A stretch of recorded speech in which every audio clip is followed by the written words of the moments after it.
Details చూస్తే శాసనమండలి ఆవరణలో బీఆర్ఎస్ ఎమ్మెల్సీల వినూత్న నిరసన. రాష్ట్ర ప్రభుత్వం ప్రవేశపెట్టిన బడ్జెట్పై ఎమ్మెల్సీల నిరసన. అప్పులు ఘనం, అభివృద్ధి శూన్యమంటూ ప్లకార్డులతో నిరసన. అప్పుల ఆకాశంలో, అభివృద్ధి పాతాళంలో అంటూ నినాదాలు చేశారు.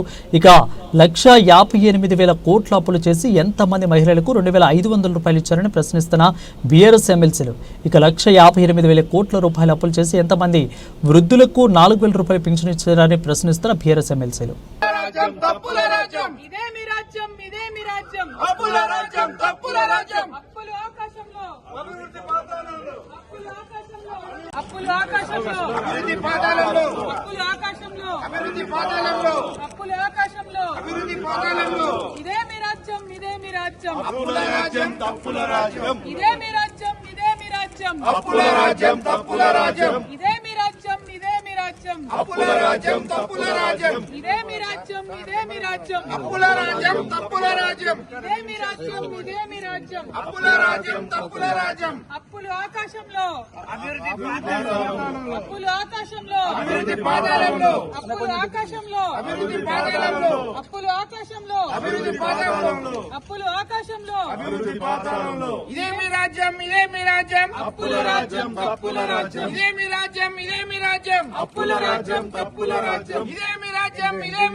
అప్పుల ఆకాశంలో